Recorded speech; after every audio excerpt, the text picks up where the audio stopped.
announcement, none. Papers, none. Motion. Honorable Prime Minister. Mr. Deputy Speaker, I beg to move that all the business on today's order paper be exempted from the provisions of paragraph 2 of Standing Order 10. Seconded by the Deputy Prime Minister. The question is that all the business on today's order paper be exempted from the provisions of paragraph 2 of Standing Order 10. Those in favor say aye. Those against say no. The ayes have it. Statement by Ministers, none. Public Bill, second reading. Honorable Minister of Environment, Solid Waste Management and Climate Change, Mr. Bagwan. Merci, Monsieur le Vice-président. Monsieur le Vice-président, à pareille époque l'année dernière, mes collègues députés du Parti du Travail, c'est du MMM, vont certainement se rappeler de ce triste épisode. Qu'avons-nous pas vécu et vu ici même avec les tapes la table et l'arrogance du tandem Ravin-Diagnat-Paderati, qui ont laissé derrière eux un très lourd héritage économique au pays et à son peuple. Monsieur le Vice-président, ce fut l'année dernière la présentation d'un budget tronqué et trompeur, de la voodoo economics, en passant par du creative accounting, pour masquer la réalité comptable de l'économie. Le résultat de cette tromperie, Monsieur le Vice-président, est aujourd'hui noir sur blanc dans ce présent budget. Une dette nationale représentant 90% du PIB, soit plus de demi-million de roupies par tête d'habitant. Monsieur le Vice-président, aujourd'hui, alors que nous entamons le dernier virage des débats budgétaires portant sur des questions fondamentales pour l'avenir du pays, et après avoir écouté mes collègues, il nous semble évident que tout patriote digne de ce nom, en constatant le crime économique,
Monsieur le Vice-président, que n'a pas fait Ravin-Diagnat au cours de ces 10 dernières années pour éliminer politiquement l'actuel Premier ministre? Je ne veux pas remuer le couteau dans la plaie, énumérant ces bassesses politiques.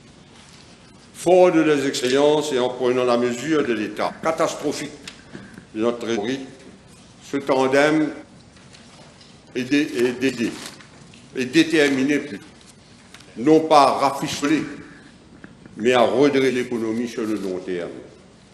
Ces deux leaders politiques, conscients de l'enjeu du moment pour le pays, sont déterminés à tout mettre en œuvre pour remettre l'économie sur les rails et donner à la population pouvoir d'achat. Monsieur le Président, Vice-président, we have shown us that we are made of another matter. Monsieur le Vice-président, le peuple nous a donné une confortable majorité pour accomplir cette tâche ingrate.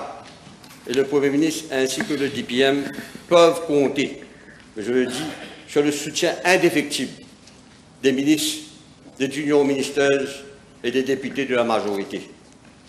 Les critiques vont certes continuer à pleuvoir, mais rien ne doit distraire le gouvernement de son premier engagement pris lors de la dernière élection générale, parce que nous avons pris cet engagement ensemble. Cependant, nous restons tous à l'écoute de la population. Et le Premier ministre et son adjoint ne sont pas insensibles aux voix qui se sont exprimées jusqu'ici. Nous ferons de notre mieux pour que le fardeau soit équitablement réparti et que les plus vulnérables de notre société bénéficient d'une considération spéciale. D'ailleurs, 2 comités se penchent sur les réajustements possibles, je dis possibles, tout en gardant le cap sur la consolidation de l'économie nationale. Monsieur le vice-président, aujourd'hui, les Pravin Jagnat, les Renganaden Padayati, les Manish Gobin, les Morts anti-papiers, Bobia Riram et autres, Khaled Diagatpal, Zoubert Zoumaï, Gouljouri alias Juda, où sont-ils? Le respect de la démocratie, une hallmark du gouvernement de l'Alliance du changement, fait qu'ils ne croupissent pas dans les cellules d'Alcatraz, Detention Center, avec les institutions sous la Constitution, opérant au terme des dispositions de la loi. En tout cas, pas comme sous le précédent régime, comme le prouvent les enregistrements de M. Moustas. Malgré ces preuves accablantes et ces squelettes dans tous les placards, nous en faisons l'expérience de mes collègues ministres. L'ancien Premier ministre fait preuve d'une inquiétante amnésie politique, tandis que ses anciens complices se terrent à l'abri de l'ire public. Permettez-moi de leur rafraîchir la mémoire. Et je vous promets, Monsieur le Vice-président, ce sera sans anesthésie générale, contrairement à certaines cliniques dans les Hauts-Plaines-Williams et même dans l'Ouest, jusqu'à très récemment bien connectées et bénéficiant grassement des deniers publics. Et mon collègue le ministre de la Santé sait en quoi je parle. Madame la Présidente, Monsieur le Vice-président, la phrase, oui, Côte Monfoté, continue à faire des échos dans nos têtes. Il faut demander pourquoi. Parce que le régime de Pravin Jagnat a franchi la ligne rouge. Et je dis la ligne rouge avec l'assassinat de Kishnen, feu Kishnen de Kanapia, que leur police a masqué en suicide. Parce que, avec Wakashu, ce fut un naufrage écologique. Le ministre de l'Environnement disparaît de l'OMA. Le ministre de l'Environnement, non seulement un naufrage écologique, mais aussi économique, mais aussi gouvernemental. L'histoire retiendra que le gouvernement dirigé par le MSM n'a rien fait pour empêcher la première marée noire de cette ampleur que notre pays a connue et qui a été répercutée à l'international. Et nous allons rendre toujours hommage à l'époque à Résistance Alternative et à tous les ONG qui ont aidé le pays à ce moment difficile. Parce que la state capture était le modèle de gouvernance par excellence, surtout avec les recettes de la cuisine pour contrer les voix discordantes. Dictature, Monsieur le Vice-président, bloc réseaux sociaux, que c'est bloc la vérité en pleine campagne électorale. Nous avons vu cela. Renvoi des élections municipales, écoute téléphonique, sniffing. Et ce sont des révélations qui ont permis de savoir l'ampleur des abus, de la dictature du MSM du Premier ministre d'alors, et de la state capture permettant de verrouiller toutes les institutions du pays. Je me rappelle à un certain moment, j'ai même dit que nous avons affaire à un Pinochet local. Pinochet. Monsieur le Vice-président, parlons maintenant de feu Alan Govinden. Je ne sais pas si mes jeunes collègues de l'Assemblée nationale en savent quelque chose. Parce que feu Alan Govinden a emporté les secrets des 20 millions d'Angus Road dans sa tombe. Il y a eu Pierre Cushion de ce road. la population demande à Pravin Jagnat comment il a eu cet argent pour pouvoir acheter cette campagne, ce bel domaine de Angus Road, bout par bout. Et dommage que Feu Alan Govinden n'est plus là. Mais à chaque fois qu'on parlait on faisait état d'Angus Road, Galopé al Bicari tout bloc l'enquête. Monsieur le vice-président, je ne veux pas parler des milliards dilapidés dans les institutions. Mes collègues en font état. La SBM, Silverbank, MIC, Mauritius, Airport Holdings, la Banque de Maurice, pilotée par le bureau de Savate Doudou. 50 milliards d'argent public font actuellement l'objet d'enquête, monsieur le vice-président. Et ce n'est pas moi qui le dis, c'est le directeur général par intérim de la FCC. Que dire de ces contrats à gogo accordés durant la pandémie du Covid-19 à des copains et des copines? Mes collègues ont fait état.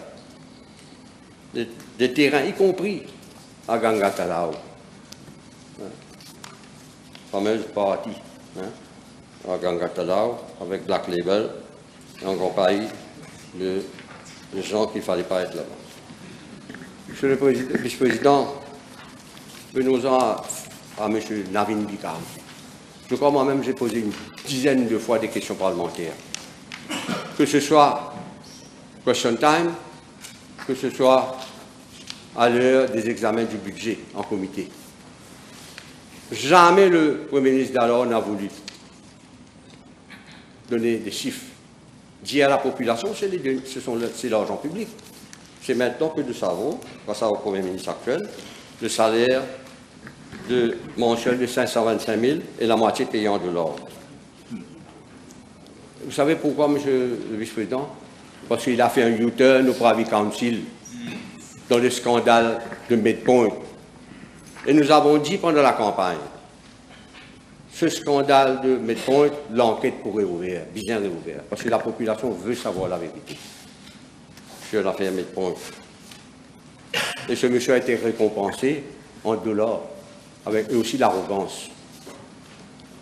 N'en parlons pas, monsieur le vice-président, de monsieur Al Capone du Champ-de-Mars. J'ai fait mention moi-même ici à l'Assemblée, monsieur Lissim. Al Capone du Champ-de-Mars, une diarrhée ultra politisée, poussant la MTC vers la sortie. Combien de fois nous avons posé des questions parlementaires sur ce monsieur? Lui-même, il a avoué il avait financé le MSM. Combien de millions à l'époque? Radio Plus, il avait dit publiquement. Il a financé du MSM. Semaine après semaine, nous avons posé des questions. Jamais Pravin Jagnat n'a voulu dire la vérité, ni le ministre des Finances d'alors.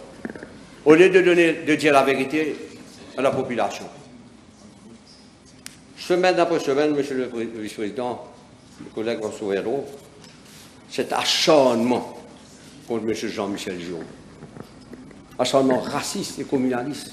C'est dans les Hansard, monsieur le président. Et tout ça, qui était l'homme à tout faire de Pravin Jagnat au Diarrhée? Son senior advisor Dave Bicari. Et hier, le Premier ministre a fait état de ses salaires, de ses perks. Il était aussi dans plusieurs conseils d'administration. Et nous aurons l'occasion d'en parler sur le Diarrhée dans les semaines à venir, quand il y aura très probablement un projet de loi. Monsieur le vice-président, ce n'est pas que dans l'entourage de l'ancien Premier ministre que les abus ont été légion. Monsieur le Président, parlons de ce monsieur qui voulait faire politique autrement. Monsieur le monsieur. C'est un traître lui-même. Steve Obigadi. Monsieur le Président. Il avait commencé, lui, faire la politique autrement. Raser les maisons à Riambel, à Résidence Malherbe, en pleine pandémie. Et hier, la population a mis au courant 22 missions. 22 missions au coût total de 7 millions. Pour ce monsieur qui voulait faire politique autrement. alors que la MTPA, dont il avait la charge, faisait les choux gras à l'organisatrice immuable des concours de beauté. Je ne peux pas aller plus loin, tout le monde sait qui est responsable de ce concours de beauté. Très proche parent du ancien ministre, qui voulait faire politique autrement. Ce n'est pas son argent. Hein. On m'a informé, j'espère que mon collègue va les vérifier, il a pris l'avion 2 fois dans le même jour, pour aller venir, ce monsieur. Et aujourd'hui, moi j'ai tant une sortie. Hein. On le voit sortir et venir nous faire la leçon. Le président, passons, le leader de l'opposition a fait état des missions. Vous allez voir les chiffres entre 2014 et 2024 pour les voyages ministériels. C'est presque 1 milliard. Je sais que je suis en train de dire. Et ils font état pour sa délégation sur la voiture du Premier ministre. Pour les voitures, monsieur le Président, vice-président, 500 millions. Je casse ça. Englouti pour l'achat des limousines sous le régime des Jacqueline. Et aujourd'hui, on vient nous faire la leçon sur les advisors. Alors, il suffit de regarder de près le traitement accordé au Bala, Brancas Mantoura, des Vicari, Ken Orion, et toute la bande de la cuisine du Santos. N'en parlons pas maintenant, monsieur le vice-président, de l'opposition persécutée, des journalistes, des internautes traqués. Parce que Special Striking Team est toléré par un ex-commissaire qui a attendu, monsieur le vice-président, la retentissante défaite de ses maîtres pour prendre sa retraite dorée le même jour. Monsieur le vice-président, c'est de loin le fléau le plus inquiétant que le MSM a légué en héritage. Fraude, corruption, pillage, gaspillage et aussi appauvrissement. La population, en gonflant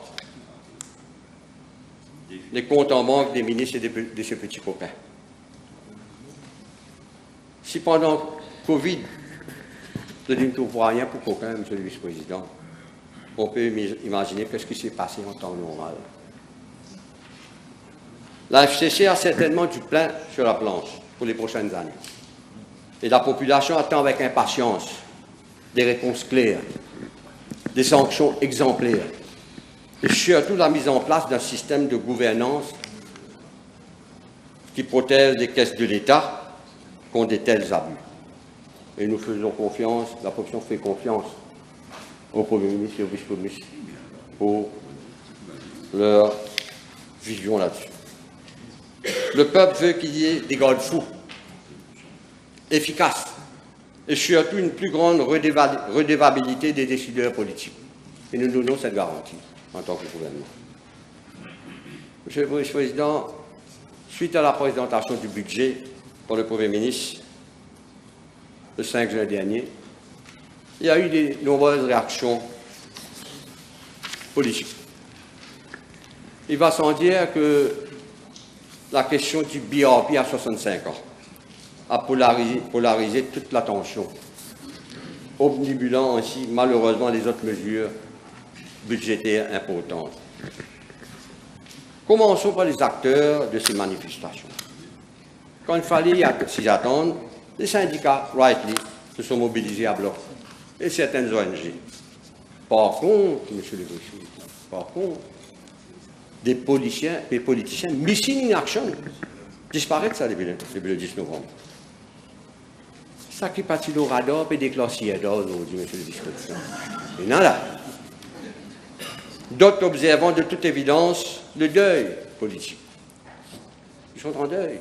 On les a vus en tenue de croque-mort. En plus, une véritable tête d'enterrement, on les a vus dans les rues de Cordier. En tenue de croque-mort. Ils sont en deuil, une véritable tête d'enterrement. Puis qu'il n'y a pas de bon. Et pour cause, monsieur le vice-président, 60 soldats engagés, 60 capturés, 60 prisonniers of war, sont battus, prisonniers of war, mais il y a eu 2 qui sont libérés sur parole. C'est une base démocratique. C'est une base démocratique. Le MSM et son leader, qui hier bâillonné la liberté d'expression, peuvent aujourd'hui, grâce à ce gouvernement, massé à l'eau de rôle. Et voilà, entouré des bouncers. Incroyable. Et les bouncers aussi en tenue de croque-mort. Monsieur le Président, eux qui rêvaient de l'opportunité qu'offrait cette manifestation pour tenter de redorer le blason. Orange, le blason orange est devenu noir pour la circonstance. Et ils voulaient servir de cette manifestation organisée par les syndicats pour avoir un sérum politique. Sauf que ce produit n'a aucun effet sur eux. 0. Monsieur le Président, l'issue du dernier scrutin est toujours bien présente dans la mémoire de l'électeur. L'électeur a une mémoire d'éléphant, un peu comme moi. Ils ont d'ailleurs appris à leur dépens, le MSM, dans les manifestations du week-end. Heureusement, il n'y a pas eu de photo de famille avec Pinocchio, Savate Dodo, Gobine, les ex-patrons de l'ASBM, Judas et les gens de la STC. Heureusement, il n'y a pas eu de photo de famille. Et tous ceux qui sont sur, et il y a surtout tous ceux qui sont sur le wanted list de la FCC, qui ne prennent l'autre avec la cousine, ils sont en attente, ils font la queue là. Monsieur le Vice-président, la colère des manifestants est dans les faits, avant tout, surtout contre les responsables du MSN et ses alliés complices, coupables, ils sont coupables de ce désastreux bilan. Le passage du cyclone du MSM sur notre pays a mis notre économie à genoux.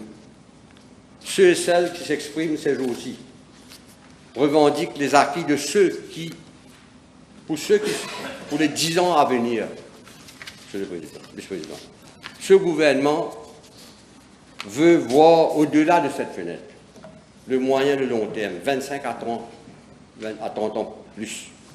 C'est la vision c'est ça la vision du Premier ministre et du ministre des Finances et de l'ensemble du gouvernement et du vice-premier ministre, pour pérenniser le système de pension et le rendre soutenable. Nous avons cette responsabilité, nous avons ce devoir envers les générations à venir, de rendre soutenable ce système de pension, en tenant notamment compte du vieillissement de la population et la baisse de la natalité pour que nos petits-enfants ne nous reprochent pas d'avoir vidé nos boîtes condamnées nationales. Ce qu'ils ont fait. Des vides boîtes condamnées nationales. Cette génération, j'ai vu fait dans ceux et celles qui vont en premier lieu, directement et définitivement, bénéficier d'une meilleure protection à l'issue des réformes préconisées de la pension, les jeunes ne se sont nullement exprimés dans la rue. Mais pas du moins encore. Ils n'ont pas fait entendre leur voix et étaient les grands absents de la rue. Les jeunes qui ont déjà débuté leur carrière professionnelle et qui s'apprêtent à le faire, la génération de demain et d'après-demain, et à qui ces réformes sont destinées. Les réformes que nous avons proposées, que ce gouvernement a proposées, pour la voix du Premier ministre, sont destinées à ces jeunes de demain. Et ces jeunes, ils réalisent la nécessité de cette réforme. Pour être objectif dans ce présent débat, il me semble qu'au préalable, il nous faut écouter les deux sons de la cloche, des aspirations de 2 générations en plus. Monsieur le Vice-président, qu'est-ce que nous constatons? Une pléiade de critiques, des amalgames douteux, une virulente désinformation, il y a une désinformation démagogique, des dizaines de critiques, mais 0 de propositions, alors qu'il est identifié dans la case. Un ou des actuaires indépendants ont donné leurs opinions, mais aucune proposition collective. Mais pour pouvoir en faire, il faut bien comprendre comment nous en sommes pour retrouver dans un tel bourbier. Un budget, Monsieur le Vice-président, ce sont des colonnes et des lignes interminables de chiffres. Et des chiffres, ces chiffres expriment nos attentes, nos appréhensions, nos ambitions et notre futur. Cette encyclopédie de chiffres offre la vérité à celui qui veut voir, la sagesse à ceux qui la maîtrisent et la prospérité à ceux qui savent l'écouter. Et les chiffres ne mentent pas et les faits sont indiscutables. Monsieur le Vice-président, mes collègues ont parlé de loup dans la bergerie ou de loup dans la peau d'un mouton. Pour garder le même registre, je parlerai des loups-garous qui profitent non pas de la pleine lune, mais de leur libération sous caution pour faire leur sortie politique. Ces mêmes loups-garous qui ont vampirisé et saigné à blanc les institutions. Certains nous reprochent de rappeler le passé, mais ne pas parler de dilapidation de l'héritage de toute une nation, in broad daylight, ça rend ce qui au final. Alors que le passé, mieux vaut l'assumer, mais pas le fuir. Il ne faut pas fuir le passé. Et surtout pas donner l'occasion au croque-mort de l'enterrer. Le vice-président, nous de notre côté, seul côté de la Chambre, au niveau du gouvernement, nous sommes prêts. Prêts à rendre ce pays sa dignité, son intégrité, son avenir. Prêts à gouverner avec le peuple, mais pas contre le peuple. Prêts à s'attaquer aux vrais problèmes que d'autres ont esquivés. Ils ont esquivé, monsieur le vice-président. Et pendant la dernière campagne, nous avons dit, nous n'avons rien caché. Nous avions dit dans le programme d'élection de l'Alliance du changement que notre première priorité, c'est redresser l'économie et les institutions du pays. Et nous ne sommes pas passés par 4 chemins. Nous avons commencé par ici même la Chambre, en redonnant à cette Assemblée nationale ses lettres de noblesse. Ce qui n'était pas possible sous l'ancien gouvernement avec sa shouting brigade et ses expulsions et ses suspensions courantes, transformant chaque séance en une véritable force. Et je dois rendre hommage, peut-être en tant que vétéran aussi, à tous mes collègues du Parti Travail, du MMM, et aussi du Nouveau Démocrate, qui étaient nous étions ensemble ici. Nous étions comme une équipe, et nous faisions face à la tyrannie. Et nous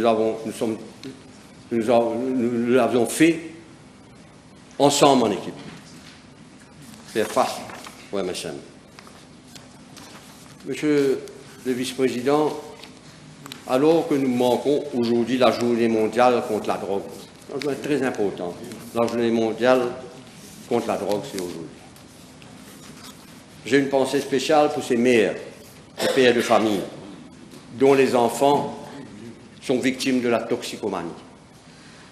Pour les responsables de ces ONG qui affrontent sans relâche le danger au quotidien, qui affrontent sans relâche le danger de la mort.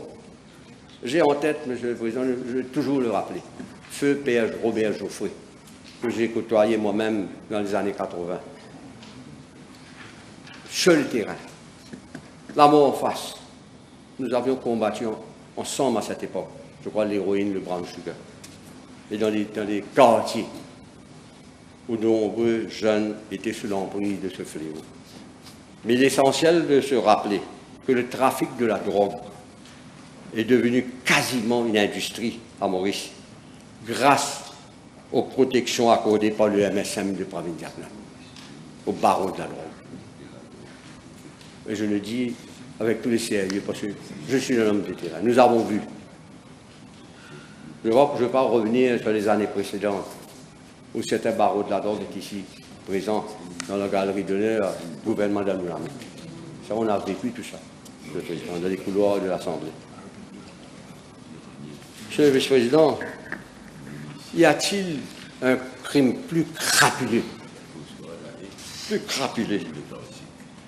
que de détourner à ses fins personnelles le reward money destiné aux informateurs de la police pour combattre la drogue. Monsieur le vice-président, combien de fois nous avions demandé des questions à l'ancien Premier ministre? Il y a un vote, ça, reward money. Donnez-nous le détail à qui c'est payé, comment c'est distribué. Rien, caché. C'est aujourd'hui ce que nous voyons.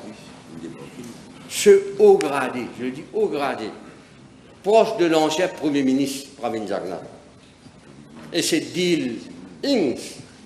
d'un montant de 4,6 millions fait face aujourd'hui aux enquêteurs de la FCC. Et en fait, il n'a fait que suivre les mauvais exemples de ses patrons. Qu'est-ce que nous voyons aujourd'hui dans le Mauricien d'aujourd'hui? On parle même de 40 millions. C'est de l'argent public. Voter l'argent public pour combattre le trafic de la drogue, pour avoir de l'information, pour agir. Et dans le Mauricien, c'est à la une aujourd'hui. Voilà, c'est lui. Et je me demande, Monsieur le Président, je dis ça au Premier ministre, si nous ne devrions pas introduire une line, one line budget, pour inclure que les bracelets en acier sont en argent. Menottes, je parle de menottes, bracelets en acier. Vous le savez, moi. Qu'est-ce que c'est ces bracelets en acier? Vous mettez le bracelet en argent. Tellement une coquelance. Mettez en argent. Par ailleurs, nous avons été témoins, Monsieur le Vice-président, de la proximité de certains barons notoires avec les membres de l'ancien gouvernement dans l'ouest du pays, Franklin, dont les cas les plus médiatisés, comme les bails à grand bassin. Il y a eu des baux qui ont été donnés, sans oublier les bonbonnes de compresseurs. Le régime Pravin Jagnat, là. Il y a eu certes une commission d'enquête, mais ce serait bien de rappeler combien de membres actifs du MSM, proches de l'ancien Premier ministre, et de certains avocats défenseurs attitrés, ont dû démissionner, même un ministre, démissionner, à cause des liens incestueux avec ces trafiquants. L'industrie de la drogue et drug money est un puissant allié de la corruption et qui peut représenter une menace pour la démocratie. Notre gouvernement, nous avons dit que nous allons attaquer à ce fléau. Nous avons commencé de la drogue. Et nous avons récemment adopté au sein de cette Chambre le National Agency for Drug Control pour combattre le trafic de la drogue, la dépendance, mais aussi la réhabilitation des usagers de la drogue. Alors, un grand hommage, nous avons une pensée à ces familles qui sont dans des difficultés. Je suis sûr que mes amis, mes collègues députés qui sont sur le terrain, dans votre circonscription, la drogue synthétique, c'est féral. Il n'y a pas de politique, il n'y a pas de couleur, il n'y a pas de communauté. Ils sont partout, même dans les familles aisées aussi. Monsieur le Vice-président, ce gouvernement mean business. Cela implique que notre économie doit être plus compétitive. Pour atteindre cet objectif, nous devons améliorer notre productivité et notre efficience. Une révolution du savoir et un sursaut culturel pour que nous puissions innover et grandir encore. Notre pays est un vaste chantier que chaque ministre apporte sa pierre à l'édifice pour redresser l'économie et redémarrer les investissements pour une croissance accélérée. Monsieur le Président, l'adjoint au ministère Joanna Béranger et moi-même, nous sommes conscients que les attentes sont nombreuses et les défis multiples à l'environnement. Et je suis fier que nous avons fait en quelques mois ce que d'autres n'ont pas eu le courage politique de faire ces 10 dernières années. Pomponette a été sauvé de l'accaparement du littoral. Et aujourd'hui, une place publique. Et nous disons merci à notre ami, l'honorable Mohamed. Je suis sûr que mes amis de résistance alternative et de l'association Arrête Coca nous la plage sont vraiment happy. À travers des évaluations rigoureuses des demandes de PMI et un monitoring constant des projets en cours, mon ministère veut assurer une gouvernance environnementale stricte pour protéger les zones écologiquement sensibles, les barachois, les zones humides, mangroves, caves. Pas de compromis là-dessus, monsieur le vice-président. Oui au développement tout en préservant notre patrimoine naturel pour les générations futures et pour tous ceux qui croient qu'on peut développer sans détruire la nature. Cela illustre l'engagement de ce gouvernement en matière de protection de l'environnement. Je suis très fier, monsieur le président. Je suis retourné comme ministre de l'Environnement presque 20 ans après. Et l'histoire en témoigne que moi-même, nous avions accompli avec le DPM des décisions courageuses. Je dis que lui et moi, nous avions pris à cette époque en interdisant l'extraction du sable, qui était un crime, en abaissant le pourcentage de diesel, le soufre dans le diesel, pour combattre la fumée noire dans les autobus, dans les véhicules, la création de la police de l'environnement. Sur d'autres dossiers que nous avions travaillé en cette période, en tant que lui, le leader du MMM, et moi comme ministre du MMM, avec mes collègues MMM, pour susciter notre vision à l'époque, et qui est toujours, et je suis très heureux, j'aurais jamais cru que j'aurais été 20 ans après ministre de l'Environnement, je continue. Monsieur le Président, nous agissons également sur les îlots. Nous avons commencé avec l'îlot Bénitier, qui est étouffé sur le poids du désordre. Aujourd'hui, l'île respire, monsieur le vice-président. Et j'inviterai mes amis à aller le visiter. Dommage, je n'ai pas pu, moi. Les opérateurs, désormais régularisés, travaillent avec des règles claires. Ils travaillent avec des règles claires. Et je veux saluer ici l'action collective menée sous la présidence du DPM, avec le support du Premier ministre, en collaboration avec le ministère du Logement, celui de Agro, qui est responsable des National Parks and Gardens, le ministère du Tourisme, et surtout le conseil du district de Rivière-Noire, le président, M. Camrazo, et tous les partenaires concernés. Et nous avons fait un bon exemple d'un travail collectif et à long terme. Monsieur le vice-président, ce sont quelques exemples de la longue route de la reconstruction de notre pays, de sortir de la mine de la prospérité. Pour y parvenir, le premier budget de ce gouvernement jette les bases dans un contexte national et international difficile. Les incertitudes sont nombreuses en raison des facteurs externes, hors de notre contrôle. En tout cas, ce budget n'a laissé aucun secteur clé de côté. L'économie bleue, le tourisme durable, l'agriculture durable, la consolidation budgétaire et la croissance économique, sans oublier la protection des plus vulnérables. You have 5 minutes to go. Yes, I know. 5 minutes. I know. Yes. I'm just having a look at it. I know. Yes. Dans cela, nous devons faire de bons choix pour notre environnement. Nous travaillons sur un grand projet au niveau du changement climatique. Nous travaillons sur des rapports que nous allons produire dans le sillage du Conference of Parties de COP30. Un des grands problèmes aussi, c'est, comme a évoqué par mon collègue, le ministre Achiabadel, ce budget permet de débloquer environ 30 milliards pour les 3 prochaines années dans le secteur d'énergie renouvelable. Nous travaillons sur la gestion de la zone côtière dans son ensemble. La Beach Authority tombe sous notre responsabilité. Nous travaillons aussi sur un projet sur les plages publiques pour rendre agréable, c'est le loisir à bon marché pour le Mauricien. Monsieur le Président, j'ai parlé de la plage pour connaître, l'accès aux plages publiques aussi.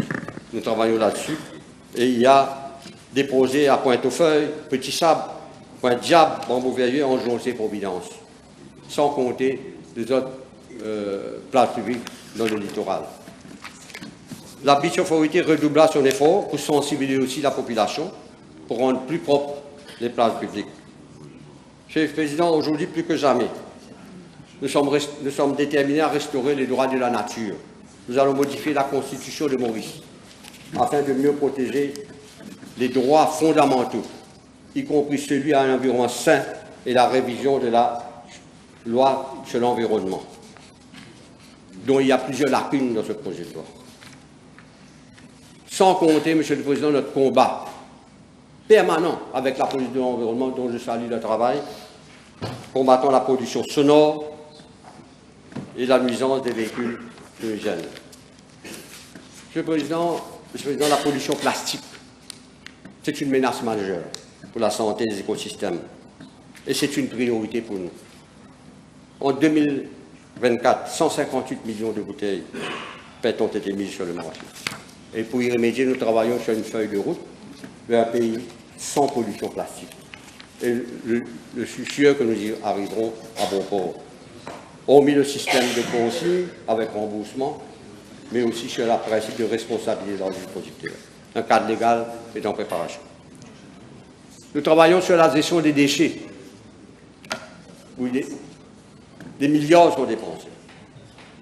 Et aujourd'hui, nous pouvons dire, moi-même et le ministère, nous avons hérité de Marchicose avec le feu, quand nous sommes entrés au gouvernement. C'est un contrat de 3,6 milliards qui a été alloué le 28 juin, parce que la veille des élections, où il y a des problèmes énormes de gestion, je le dis avec conviction. C'est pour sa raison laquelle nous disons que cette extension ne résoudra pas durablement le problème de déchets. C'est pour cette raison qu'on parle dans le budget du Waste to Wealth, axé sur l'économie circulaire. Et il y a pas mal d'initiatives que nous allons prendre. Nous travaillons aussi, Monsieur le Vice-président, sur l'incivisme qui devait un fléau. Est-ce que nous avons aujourd'hui une population de mauvaises habitudes? Sanctionner, c'est oui, mais il faut que la population prenne conscience que l'État dépense des milliards pour la collecte des déchets.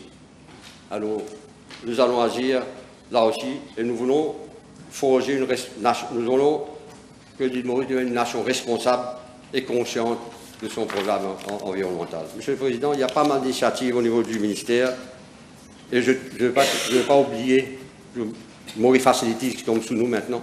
Mes collègues députés savent aujourd'hui qu'ils peuvent compter sur cette unité.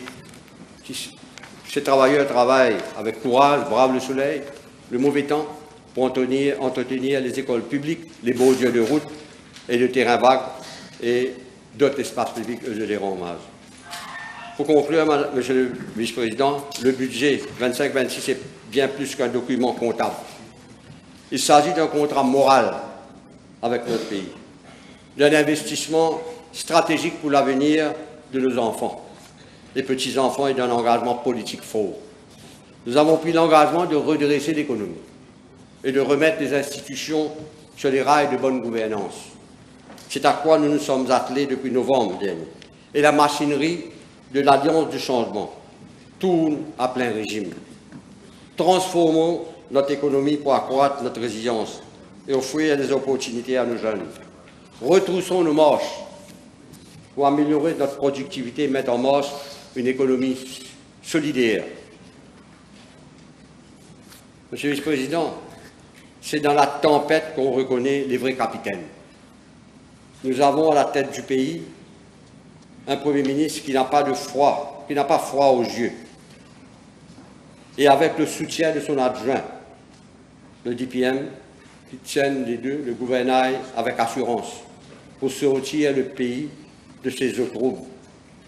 Notre force est que nous sommes un gouvernement à l'écoute de nos terrains, pas seulement. Et nous considérons que nous adaptons et que nous accompagnons. Nous sommes élus pour servir le peuple. Nous sommes conscients de notre responsabilité. C'est une lourde responsabilité. Nous avons des gens de longue expérience. Nous avons des professionnels, nous avons des jeunes qui sont parlementaires, des jeunes parlementaires. Et je crois ensemble, nous pouvons faire de l'île Maurice un pays où il fait bon vivre et que nos enfants et nos petits-enfants seront fiers de nous. Voilà un peu ce que j'avais à dire sur ce budget. Merci, monsieur le Président. Thank you. Honorable Minister Mohamed. Thank you, Mr. Deputy Speaker. It is not easy, as I've said to my friends in this August Assembly, to be able to stand up and address the nation and take part in this debate after listening to every person speak, the more so after having listened to the excellent speech of Honorable Minister Bagwan. But allow me to say that when the budget speech was pronounced before this August Assembly, I was not in Mauritius. I was in Saudi Arabia. And there, I was there for the Hajj and also to supervise the whole process and to meet certain officials. And from there, I sent a message to the Honorable Prime Minister that on the eve of this budget speech, that I would pray that he is infused with everything that is required in order to think about the country first.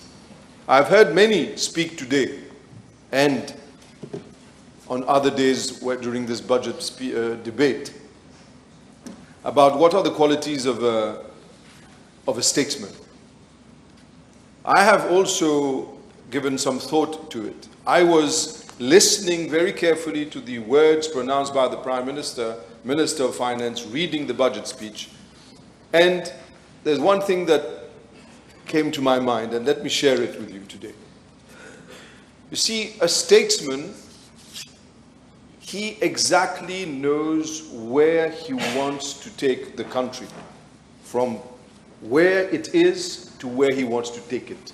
This is a statesman. The passage and the road to where he wants to take it will be fraught with difficulty. True. But this will not in any way stop him from taking it there. The only thing which I'd like to underline here is that it is someone who is going to take the country from the current state to the future state. And this is what the Honorable Prime Minister, Minister of Finance has done. It takes a lot of courage to be able to present a budget of this nature. A lot of courage. A politician, as others have said before me, he thinks about the next election. I've heard Honorable Rukni say it. Some have quoted General de Gaulle. But in this particular instance, we are here listening to the people outside. We are aware of the difficulties that people are facing. We hear their cry, their fear, their frustration. We hear it, we feel it. But let me from the very outset say, we did not cause this crisis. We are not the ones that caused the mess. We are not the ones that caused the country to be placed in a situation where we are so indebted that we have to face reality, and we are here only to sort out the mess. This is what we're here for. We are here, we have two choices. Either we do nothing and we pretend all is good, all is rosy, and we think only about our own political survival and nothing else, pleasing people. The other choice is think about the country. Think and do for the country. Don't think about yourself. That is precisely what the Honorable Prime Minister, Minister of Finance has done, and I'd like to congratulate him for that, for his courage, for his steadfast attitude, standing tall in the face of all that are inventing stories in order to justify their lies. When I was not here, I heard the Honorable Leader of the Opposition in his speech also say, and the former Prime Minister come up with another untruth. I shall use the word untruth because a lot of people would say, well, let's be parliamentary. But then one knows the one who does not speak the truth is... I did not say it. So when he goes as far as to say, you remember what he said once upon a time in 2014, that the Honorable Prime Minister Ramgoolam has a private jet. You remember that? And I was so annoyed with the Honorable Prime Minister, and I said, why didn't you ever take me in your private jet? And I'm sure this is what the Honorable Attorney General just said. We're thinking alike. And now what I hear them say, and obviously this was a lie, let me say it, it was a lie. But what do I hear now? That supposedly the Prime Minister is buying a new car, 23 million rupees car. That is also untrue. That is totally untrue. You see, I know for a fact that this is not true, and I say it out loud. The Prime Minister has not, and has not ordered, has not bought, is not driving a new car. On the contrary, he is driving the car that was ordered by his leader, the former Prime Minister, whilst we were in the midst of difficulties, financial. His leader had ordered cars worth 23 million. So maybe he should go back to his leader, who also was spreading the false lies. Mr. Speaker, I will, during my speech, talk about, obviously, my ministry. But let me, before I go to my ministry, I'm not someone who is as well versed in matters of economics. But at least mathematics, I've tried to do some calculations. So, what I've seen here from all information I have is for the old age pension, more than 25% of the national budget expenditure goes towards the old age pension. And from what I've seen as well in the calculation, for social protection, we have approximately 34%. 34% of the national expenditure goes towards social protection. But those figures which I'm going to quote right now is of importance. Because of the number of, right now the people out there, they will want to know why are we in such a difficult situation. And let me put it very simply, in layman's terms. Today, we are spending in Mauritius 4.6%. Sorry, 8% of our national budget goes to education. 8%.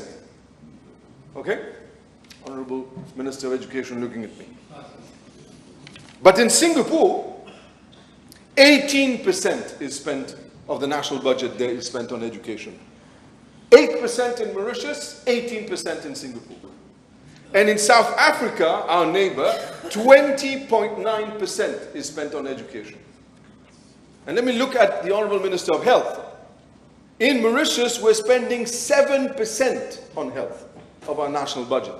7%. And in Singapore, it's almost 21% on national health, public health. In South Africa, it's almost double our figure, 14%. And the reason we are in a situation of this nature today is because there is no fiscal space. Can you imagine from my figures, and I hope the Honourable Minister of Finance and the Honourable Junior Minister will correct me if I'm wrong, and apologies if I'm wrong, I am my calculations show that approximately 10 to 12% is what we have of the national budget is what is used for debt servicing. So this is enormous. So today, we are in a situation because of the mismanagement, because we have to look for the guilty parties. We have to find who they are, and the people have to know who the guilty ones are. And each time I show my hand towards this empty bench of the opposition, and there again, they do not even deserve the salary they have at the end of this month. You want to know about waste? Where are they? Part-time opposition. Well, and that, today, what I say is that the waste that our country has become, the barren land that we have come, as far as economics is concerned, the economy is concerned, is their fault. And I will explain to it before I go into the details of my ministry. I wanted to talk about the ministry first, but allow me, because I think it's important to go straight to the issue at hand. And it is what these people have done to this country. Let's look at this. Mr. Dave Bikali, senior advisor to the Prime Minister Pravin Jagnnath. He had a salary of 119,500 rupees monthly. And added to that was monthly remuneration of 35,000 as vice chairperson of the Gambling Regulatory Authority. And he had an extra duty allowance as vice chairperson of the GRA for 25,000 rupees.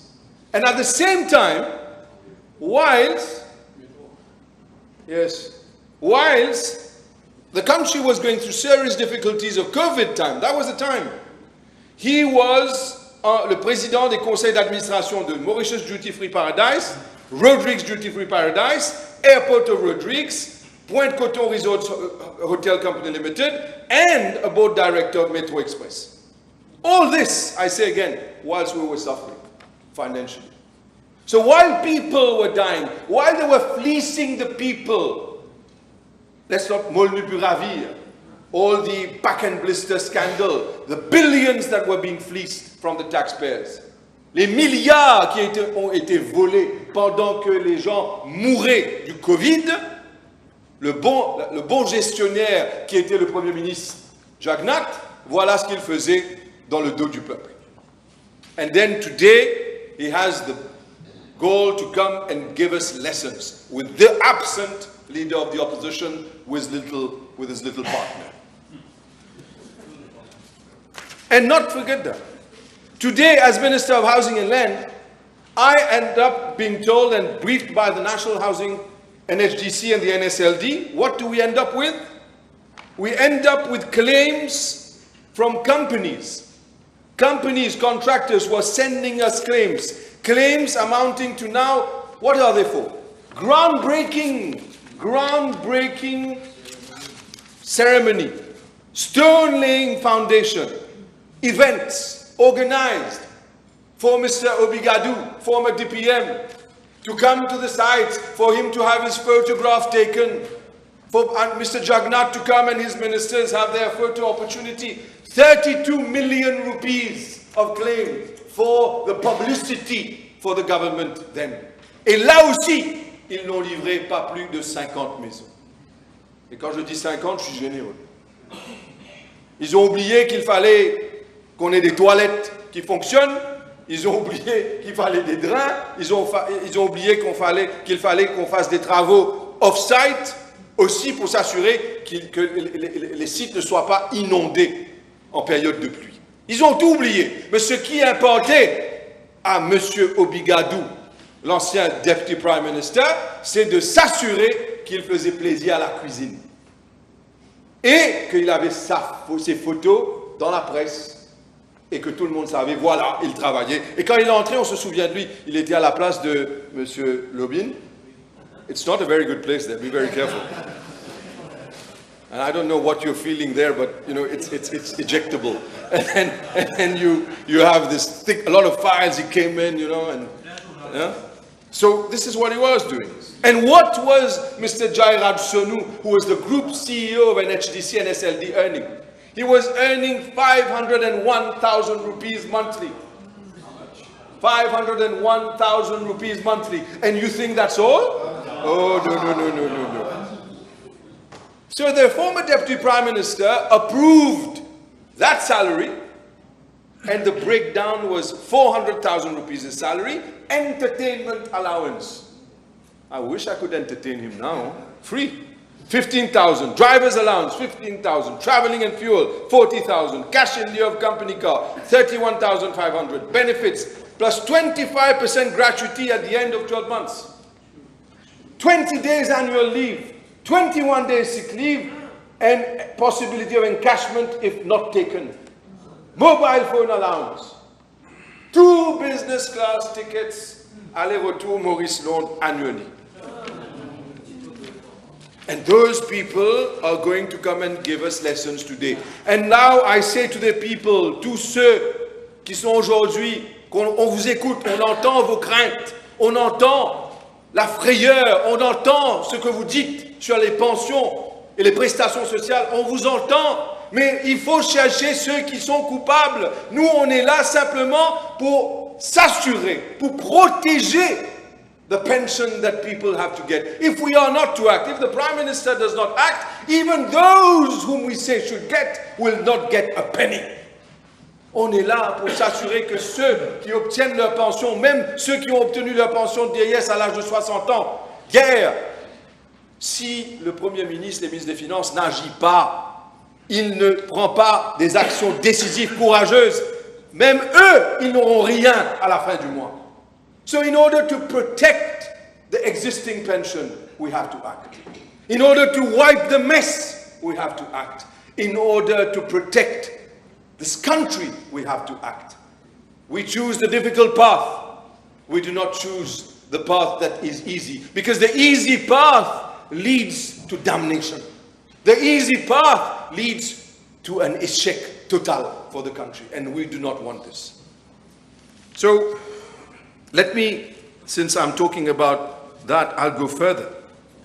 You see, time, I said to the Prime Minister a few minutes ago, before I stood up, time flies. Time goes very fast. I still remember the time when not far ago, the Prime Minister was Anirudh Jagannath. The Prime Minister threatened to get me arrested, and I was arrested. I was taken before court. I was provisionally charged. I remember those days. I remember those days. I remember the Prime Minister standing before me from beginning to end in the court in Port Louis. I remember the now Attorney General, who was the lawyer who was there. My father, late father, had spoken to him, and he had tried to reassure my father all along. I remember the tears of my father. I remember how he had cried, because for them doing politics was to destroy people. That was their politics, destroy people. And a lot of you were present there with me, and I thank you for that. The time flies, and see how everything changes today. And I thank the Prime Minister for having chosen me to be Minister. A very difficult position, very big position. And today to be number 3 of a government, not as an easy task, not an easy task.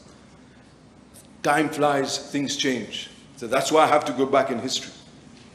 Today we have people giving lessons. I remember Dr. Omia, who was also by our side during those difficult times. I remember you. Thank you. I remember Roshi Badin going for a press conference and saying, oh, well, I don't agree that Shakil has been arrested. This is wrong. I remember those days. But that same Roshi Badin, I remember him leaning on the column outside at the National Assembly in January 2015, putting his one foot on the column facing the harbor. He was smoking his cigarette, and while he puffed, he said, tell your leader Amgulam that I am going to, and he used a very bad word in Creole, and said he's going to do something not really great with Daoud Rawat. In January of 2015. But he didn't stop there. Because don't forget, he is part and parcel, parce qu'on doit chercher les coupables. Les coupables, c'est le gouvernement MSM depuis 2014 jusqu'à 2024. 10 years. Let's not forget Roshi Badin. My friends talked about this yesterday with Patel Engineering. How about the billions because of their incompetence? Their wish to destroy everything on their passage. The billions that the taxpayers have had to pay in terms of damages and compensation to Patel Engineering, to Betamax. They are the guilty ones. Today, if we find ourselves in such an economic strife, it's because they have culpable on their foreheads. They are the guilty ones. They are the targets. The people must look for them. They should be sought. And then, I'll keep the good one for last. And then we talked about the new company of Maradiva that has changed names. Honorable talked to us. Was it? Diana Vartam Limited. 1.7 billion rupees, 1.7 milliard a été pris This is money belonging to us. This country, MIC, Bank of Mauritius, 1,7 milliards, ça a été pris, pas remboursé encore jusqu'à l'heure. And they go into voluntary administration. There's only one reason they try to go into voluntary administration, is to run away from their responsibility and the liability. That is the reason, because they want them as directors not to be responsible personally. That is the reason. So today, you take money, you obtain the money, and you take approximately 400 million from the State Bank of Mauritius. More than 2 billion rupees. You look for the guilty ones. I say again, they are the guilty ones. They put us before a fait accompli while having lied about the figures, lied about the truth, hidden the truth. What can we do but apart from now come and sort out the mess and make sure that we don't go straight into the wall? Because we're close to that, close to it. But then I saw someone else popping his head out. Mr. Padachi, the former Minister of Finance. This one is a story that I'd like to take my time to tell you. Now, this is a very interesting story. And it goes as follows. There is a plot of land in Rochebrune. Okay? We follow? Okay. So that land in Rochebrune is called, it's a morcellement called Mount Pleasant morcellement. Huh? Next to morcellement Mount Pleasant, where Honorable Padachi has his property, and that property faces a beautiful green forest of many acres, 665 acres. That land once upon a time belonged to Medine. Okay? And Medine started the process of having a morcellement there on this plot of land, which was 63 acres, just in front of the property where Mr. Padachi was. Okay? And I'm saying this pour que la population puisse savoir what type of person today comes to pretend to be cleaner than clean. And they are the ones to take the moral high ground to give us lessons. I want the population to know what he did. He comes up with an amendment to the law. They apply for conversion, first of all. Medine, they obtain their conversion. The process was to do a morcellement. They apply for an EIA. They get the EIA. Now, the former Minister of Finance sees, my God, they're going to come and build next to me. My property. They're going to be there, and they're going to have people living in front of me. My view is going to go. The green space is going to disappear. Without consulting anyone at the Ministry of Housing and Land, without consultation. Now, he decides to amend the law. He decides to amend the law last year, July 2024. And the Morcellement Act through Section 56 of the Finance Miscellaneous Provisions Bill of 2024. And what does he do? He says that you have to have a green forest dedicated within any morcellement development. So look at the stratagem, the strategy. Let me use my position as Minister of Finance pour protéger mon intérêt, son intérêt à lui, se servir de sa position comme ministre, sans consultation préalable avec les officiers ou même le DPM, qui était simplement qu'un suiveur. He had no colonne vertébrale. But he spoke well. Nothing more. Then he accepted all of it. No consultation. Amend the Morcellement Act in order to protect his view. But in 2021, Medine writes to the MIC and says, I need to raise capital, I have land for sale. That land was proposed to the MIC in 2021. They said no. But in 2024, that minister, while he was Minister of Finance, and I don't believe in coincidences, not only does he amend the law, but he gets them to write, he gets MIC to contact Medine and said, we are interested in that plot of land.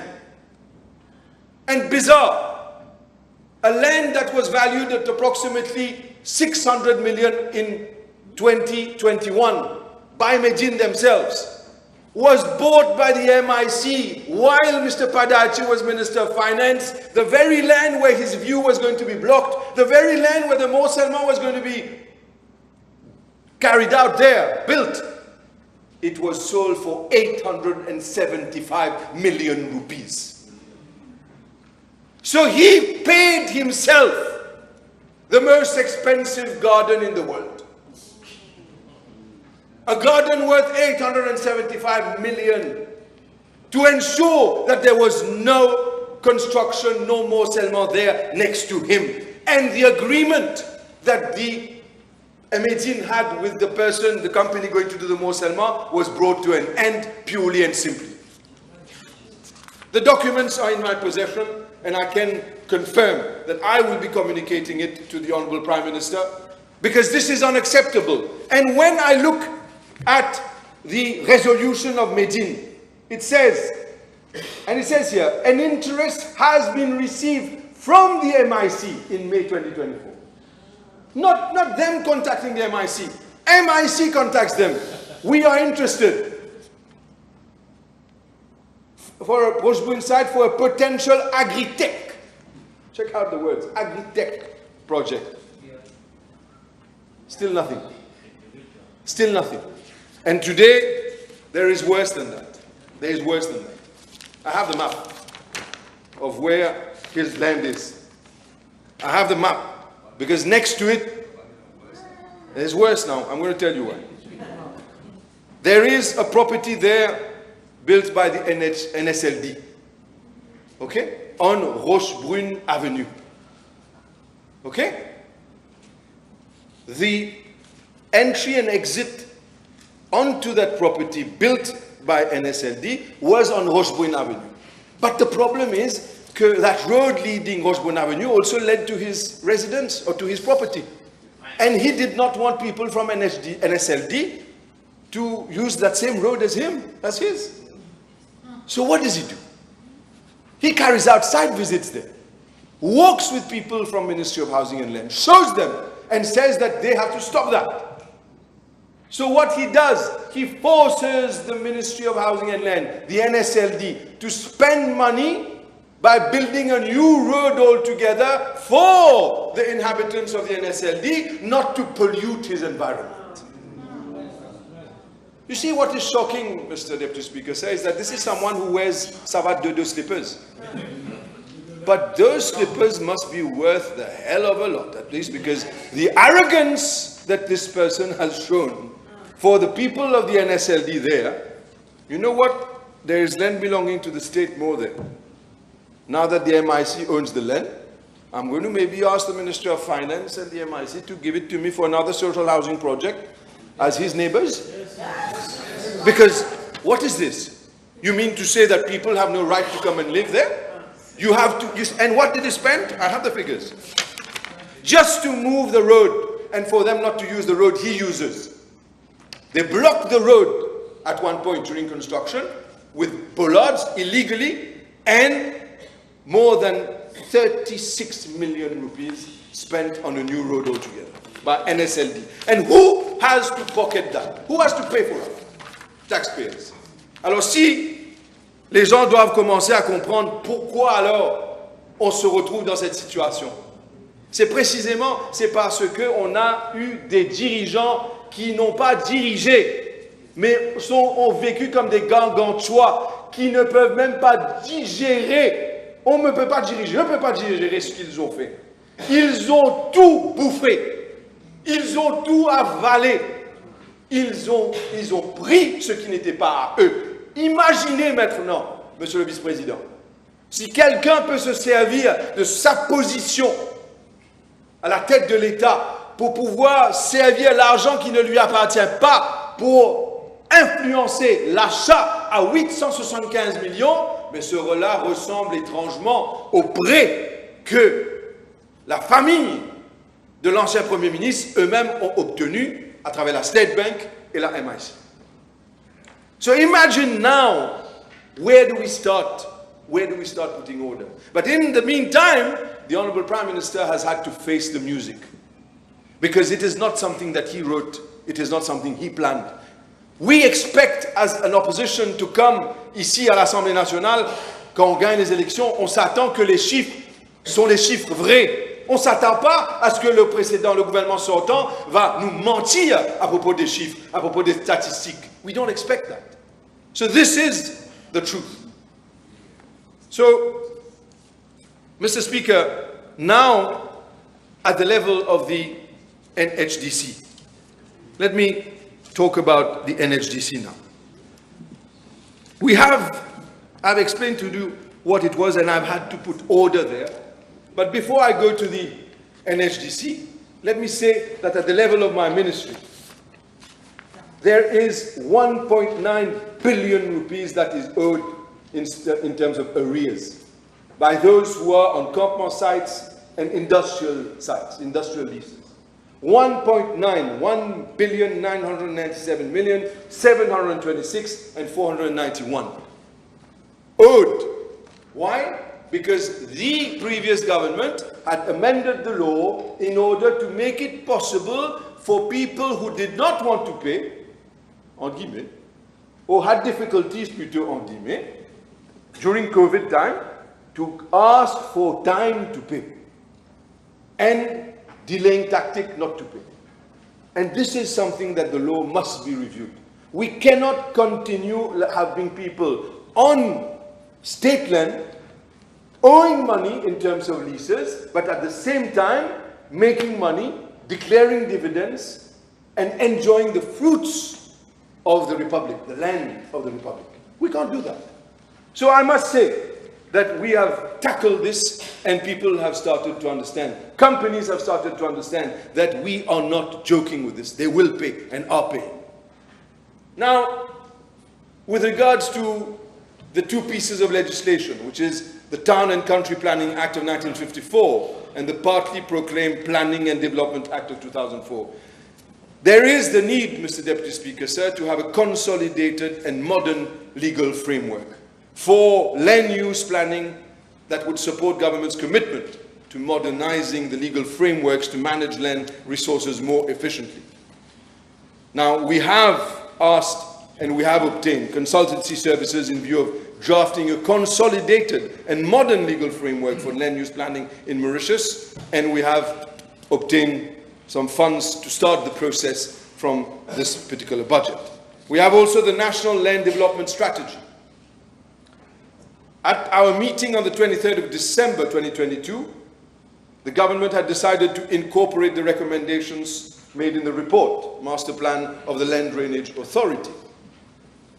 And we could not, in the absence of the input from the LDA, which had refused to put its input. It was hiding when we were not in government, all its data. And we could not, therefore, finalize this document, this process, the NDS, and we will be having a meeting in the forthcoming 2 weeks in order to finalize this, and a meeting will be scheduled with the LDA in order for to give their views. Pending and for government, it will be sent to cabinet for approval. Now, with regards to that, there is also the new urban and rural outline schemes. Once the NDS is approved, a new outline planning scheme, which serves as a key instrument for spatial and land use planning, will be developed. The services of a consultant will be required for the preparation of the outline planning scheme to address contemporary challenges, including urbanization pressures, socioeconomic demands, environmental degradation, and climate change. We have also, Mr. Deputy Speaker, sir, the Morcellement Act of 1990. It dates back to quite a long time now and needs to be revisited and to be more responsive to today's reality and be realigned with the current online application process so as to ease and enable a smooth, efficient, faster, timely application process. This is our objective. Now, with regards to our housing strategy, we have basically come up with the idea, following discussions with the Ministry of Finance, there is the need to have a proper housing strategy. And why do I say that? You will note that in the budget, there's a proposal to increase the threshold from 40,000 to 48,000. Now, 40,000 to 48,000 is precisely because of recent increases that people have obtained, and they find themselves after waiting for 10 years, 15 years, and I can say for a fact that those lists of beneficiaries were once upon a time, when we were not there, being concocted, because the kitchen was sending instructions who had to get houses, who did not have to get houses. Il y a ceux qui attendent depuis 15 ans et qui n'obtiennent pas les maisons. Et je dois le dire que this is over. Right now, we concentrate on justice, fairness, those who have applied, those who are in urgent situations. We are endeavoring to do that. We have 52,000 people waiting for houses. This is not a small figure. So with the 8,000 that they have only delivered 40. As I said less than 50, but in fact the real figure is 40. So we have a huge backlog. And those people that require houses, a lot of them are within the bracket of 0 to 48,000, but a lot of them are also above 48,000, and they don't have enough earnings in order to be able to afford a house from the private sector, and are not poor enough to be able to be on the list of SLD and HDC houses. So they are in an income trap. So what we are doing, therefore, I have consulted with the United Nations Habitat. I have consulted with the OECD, and we are taking on board a consultant for a new housing strategy. And the only way forward, clearly, is to address, in the moment of lack of finance, parce qu'ils ont tout dilapidé. On ne peut pas s'endetter, on doit certainement pas s'endetter davantage. Alors, what I am proposing to the NHDC and NSLD is to work on the possibility of a public-private partnership. When you have a PPP in order to build social houses, not only for those who are at the maximum 48,000 rupees, but also for the lower middle income. And then we can go for cross-subsidization. And I must say that I spoke to my honorable friend, Osman Mohamed, who was once upon a time at the NHDC, and he is the one of them, when we were in the opposition, who talked about how it was important to cross-subsidize. And this is something which at one point he was unfairly criticized for. But this is what has to be done. Now, the plan we have is to build. We need 51,000 houses. We need to be able to put en chantier at least 10,000 houses. We need to be able to do that. But with a proper PPP, ensuring that all our procurement legislation is followed, ensuring that all is done in line with the law, with a complete transparency, not as it used to be done at the NSLD when they were in power. So our objective... Minister, you got 5 minutes. Yes, 5 minutes. So, in regards to that, Mr. Speaker, sir, I think it is important for me to be able to add the following. I always said that the government is a government that wants transparency. And I beg, because of what I've said, and in line with what I said, I beg to table the details, up-to-date details of NSLD and the up-to-date details of the NSLD for houses as to the dates of completion. So from this document which I'm tabling, it is clear, and for the NHDC as well, I beg to table updated figure for all the NHDC development and all the dates. Since time is restricted, I will not be able to get all the dates, but everything is there. When they will be ready, exactly what problems we've been having. I've hidden nothing. We're not in the business of hiding. And this is what we've done. So, Mr. Deputy Speaker, sir, let me like to conclude this time on the following. We have a land bank. We will look into the possibility of building those houses. Now that I've made this public, I will also put this information I'll ask the GIS to do it. I will also put it on my social media page, and it will be given to the press. We want to be transparent about every single project. Now, I would like to add the following in conclusion.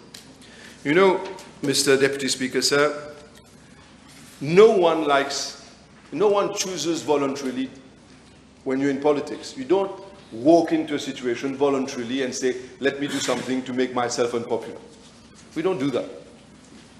What you do is when you're placed in a situation where you have to think about the country, it is very easy to fall into the trap to think about your own survival.